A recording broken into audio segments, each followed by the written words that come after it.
वसंत पंचमीचा जल्लोष म्हणजे नक्की काय?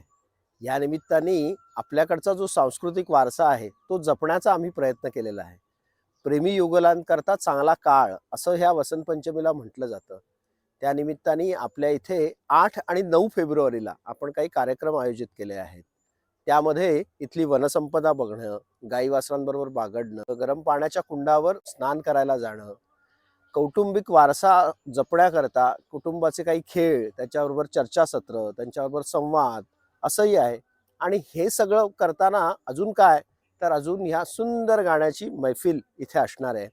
हे जर सगळं अनुभवायचं असेल तर त्याबरोबर अजूनही इथल्या चांगल्या चविष्ट पदार्थांची, रुचकर पदार्थांची रेलचेल असणं, त्याचा आस्वाद घेणं, ते अनुभवणं, हे सगळं आपल्याला बघायचं असेल, हे सगळं अनुभवायचं असेल, 8 आणि 9 फेब्रुवारीला आपल्या इथे हा कार्यक्रम आहे. आम्ही आपली वाट बघतोय. धन्यवाद. गाओ विश्वस्य मातरः, वंदे गोमातरम्.